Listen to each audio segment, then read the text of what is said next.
Hello there, Sir from 17 once again. This is my Dawn of Dreams hard no damage walkthrough.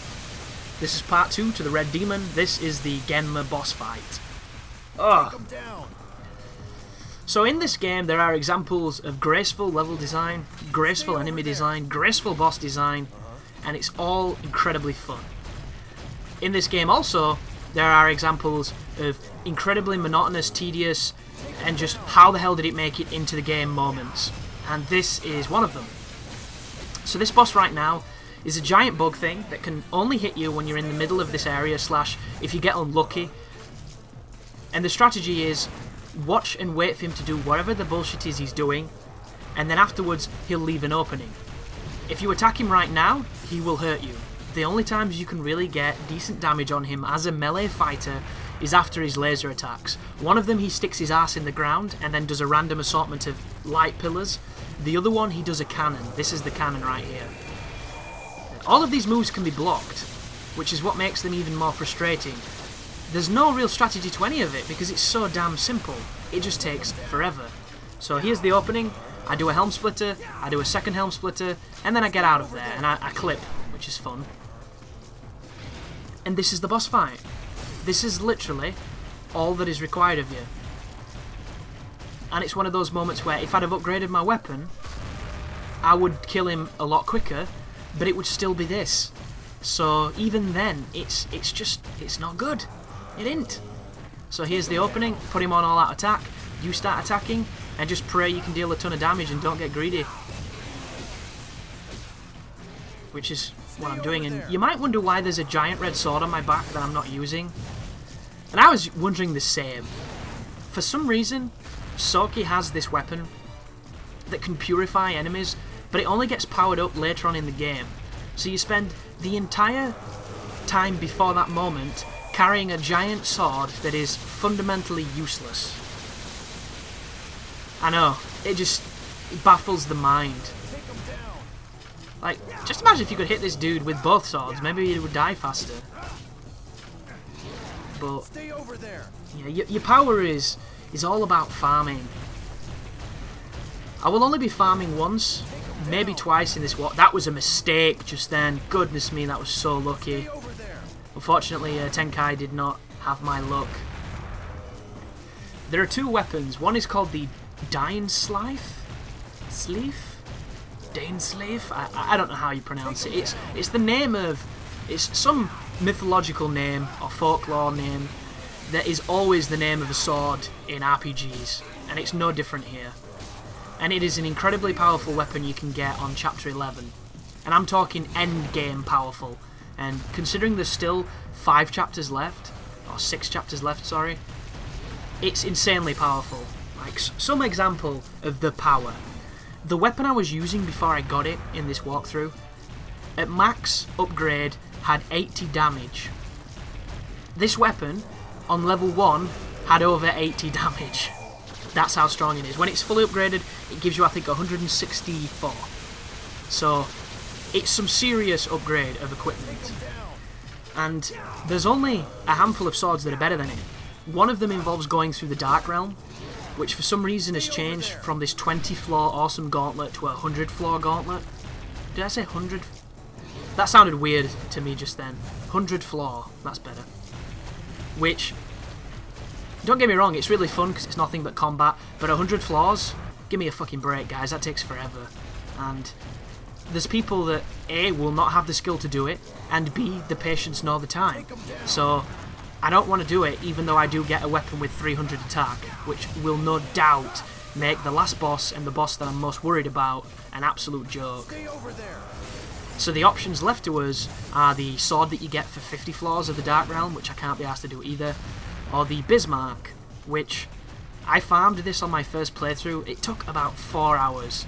So for the time it takes to farm that, if you're unlucky, you can do the Dark Realm.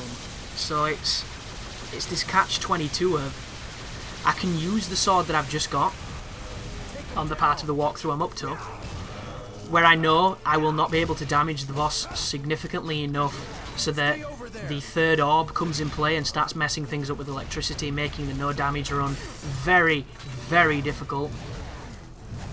Or I come up with a better strategy. And hopefully the next time you hear from me, I'll have an answer, because as it stands, I'm not there, and I'm just not looking forward to it. The last boss, to me, is probably the worst boss in the game, because it's not a fight. It's like this. You're literally avoiding him for ages, and then he gives you an opportunity to strike. And in the back of my mind the entire time I'm thinking, if I could use items, I could stay in Oni mode for the entire fight and kill him in like 2 minutes. But I will always feel like I've somehow cheated myself, and I have trouble doing that. So instead I'm going to hopefully get a good strategy. Something that should give me hope though is I was really worrying about Hideyoshi, who is the cheesiest fucking boss. There's only one boss on this game who's cheesier than this guy, and it's the fan dude. This is a boss who summons a bunch of orbs that float around the arena. And bearing in mind, guys, here, you're chasing a boss around an arena, the camera's very close, and there are orbs everywhere, which if you touch them once, they do damage. So you can imagine the fun. It's a pretty small environment too, it's not big.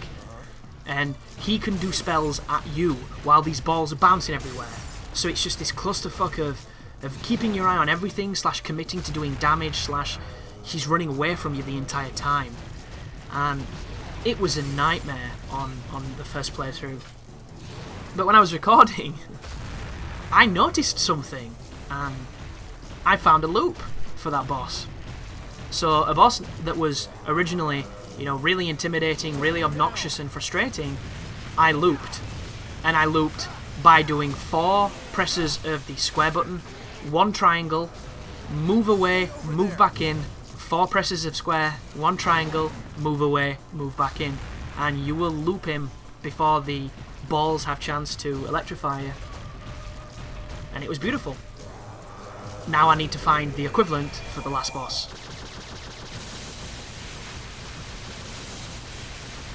But look at this shit. Are you bored yet, folks? I know I am. And I know I was when I was playing. Like, the boss literally has 4 moves. It's unbelievable that they gave him this much life. Stay over there. And it all stems from the fact that perhaps the way to play this game is to, you know, revisit levels, farm quite a lot more than I'm doing, and making sure you always have a lot of upgraded gear, which is all good and well, but it's boring. So I want to get in, I want to fight, and that's what you're seeing here, and that's the price we're paying. But don't worry, there are 30 odd bosses in this game. There's about maybe 10 that I would say are kind of shitty. The rest are fun and have cool strategies, so look forward to those. But it might not look like much, but it's a lot of fun. It's just held back by these infrequent moments of just tedium. You know, there's nothing to be said here.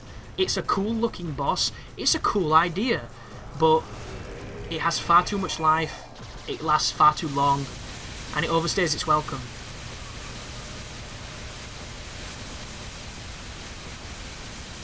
But look, you'll also notice he fires more lasers the closer he is to dying. Helm Splitter here is a godsend, but it's very slow. So just be aware of that. I'm trying to think if there's any other techniques I need to tell you. There's going to be the gang stab that I do later on, but that's not really all that important. Ooh, that's a critical I forgot to mention too. When an enemy is guarding, if you kick them, you can immediately follow up with an Isen. It's one of the first examples I've seen of a counter guard move in a game, which Dark Souls has one, which is nowhere near as cool as the one in this game, and this game came out in 2006. So, before you cast your judgment too harshly here, guys, 2006 this game came out, and it's awesome. It's fun, it's interesting, it's varied, it's deep, it's long, it's great.